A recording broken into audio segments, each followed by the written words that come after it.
नया संबोधन प्रारंभ हुआ है, बाबा नाम की एक जाति है, उसे प्रविष्ट हो जाते हैं और भीख मांगते खाते हैं। कुछ लोग उनमें प्रौढ़ हैं, बड़े चतुर हैं, दक्ष हैं, वो प्रवचन की कला सीख जाते हैं, अभिनय करना सीख जाते हैं। तो कोई भी जब तक खुद चलता है ब्रांड के रूप में खुद चले, नहीं तो बढ़िया बढ़िया आइटम ले आते हैं। कोई लड़कियों को कथा वाचिका के रूप में प्रमोट करते हैं, उनको प्रशिक्षण दिया जाता है भाव भंगिमाओं का, रस के अनुरूप अभिव्यक्ति का, अभिनय का। अभिव्यक्ति और अभिनय से सज्जित खूबसूरत से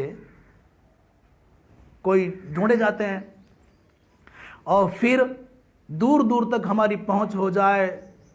यदि हमको ईसाई देशों में अपनी पहुंच बनानी है तो वो लोग उसी लय में, उसी धुन में, उसी विचार से प्रेरित होकर के वैसी नाचेंगे, वैसी गाएंगे, वैसी नचाएंगे, वैसी गवाएंगे, वो करेंगे, जिससे कि हमारी ये ट्यून, हमारी ये धुन वहां तक पहुंच जाए कि हम तुम्हारे प्रेमी हैं। अंग्रेजी देशों में अपनी पहुंच बनाने के लिए अंग्रेजी सीखते हैं। समझ रहे हो ना आप? जो अंग्रेजी बोलते हैं ये बताना चाहते हैं कि हम अंग्रेजी में भी कर सकते हैं, तुम्हारे यहां भी अपना ये मजमा लगा सकते हैं। फिर अंग्रेजी धुन में ही वो भजन संकीर्तन भी करने लग जाएंगे, हो हरे रामा ये चलेगा। और यदि उनको लगता है कि नहीं पैसा वहां तो है ही, परंतु अरब कंट्रीज में बहुत पैसा है, बहुत धन है, तो मौला अली करेंगे। फिर वो कहेंगे नहीं मेरे अंदर से निकलता है, स्वाभाविक निकलता है। अरे भले आदमी हजारों राम कथा कहने के बाद स्वाभाविक रूप से राम नहीं निकल रहा, उसकी जगह अल्लाह निकल रहा है, तो लानत है, तो शर्म आनी चाहिए तुमको। बड़ी घृणा की बात है, बहुत दिन से सब तमाशा देखते थे, बड़ी लज्जा आती थी कि वो उठ करके नाच रहे हैं,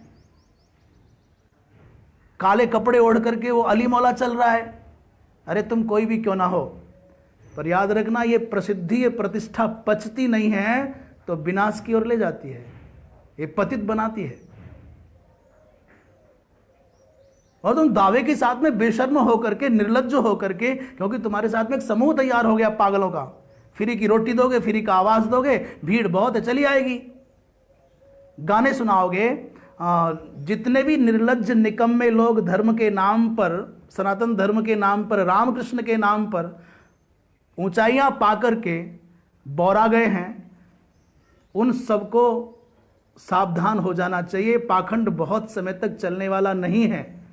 और मैं सावधान करूं, मैं भाई हमारी आवाज है जहां तक पहुंचे वहां तक मैं निवेदन करूं, ऐसे जो विकृति फैलाने वाले लोग हैं, जो अरब कंट्रीज के धन की और ललचाई नजरों से देख करके अल्लाह मुल्ला करने वाले लोग हैं, जो सर्वधर्म संभाव की बात करने वाले हैं, उनको मैं भारत की जनता से निवेदन करूं कि भूल करके भी, वो निष्काम हो या सकाम हो, वो राष्ट्र हित में हो या व्यक्ति हित में, ऐसी कोई भी कल्पना करके ऐसे व्यक्ति को अपने यहां आयोजन के लिए नियुक्त मत करना, चुनना नहीं, वर्ण मत करना। इन जैसे लोगों से कथा सुनना भी पाप है।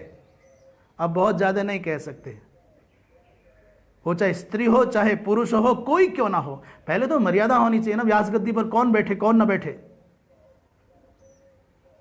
और सुनो सनातन धर्मियों, आपने शुरू में की उपेक्षा, बड़ा लिया मजा, पहले शेरो शायरी शुरू हुई, बोले सूफी है, बहुत अच्छा है, मर्म है, पहले शेरो शायरी शुरू हुई, फिर गाना बजाना शुरू हुआ, और फिर ये तू चीज बड़ी है, मस्त मस्त हो जाएगा, दमादम मस्त कलंदर हो जाएगा, और तुम निर्लज्ज होकर के श्रोताओं को भी बोल रहे हैं। तुम्हें इतना साहस नहीं हुआ कि उठ के खड़े हो जाओ, ये रामकृष्ण का विचार मंच है, ये रामकृष्ण की कथा है, यहां अल्लाह मुल्ला कहां से आ गए? जो तुम्हारे राम की कथा में इनकी चर्चा करते हैं, उनको पूछो कि किसकी बात कर रहे हैं वो, उनकी जिन्होंने हजारों मंदिरों को ध्वस्त करके मीनारें खड़ी कर दी, उनकी जो रोज गाय के रक्त से हाथ सान करके अपनी जीविका चलाते हैं, उनकी जो हिंदुत्व के घातक है, जिन्होंने हजारों वर्षों तक भारतवर्ष की बेटियों को यहाँ की बहनों को, यहाँ की माताओं को, यहाँ की सनातन मान्यताओं को, यहाँ के शास्त्रों को तुम रामचरितमानस का आश्रय लेते हो और ये विचार नहीं करते कि कोई आ गया था जिसने नालंदा के पुस्तकालय को आग लगा दिया। तुम सर्वधर्म संभाव की बात करते हो, नमाज के समय कथा रोकने की बात करते हो, तुम कोई क्यों ना हो। लड़की होने के कारण तुम सहानुभूति अर्जित करना चाहते हो, तुम बेक रहे हो। इसलिए कथा वाचक नहीं, कथा वंचक हो, कथा बेचक हो, आप निर्लज्ज हो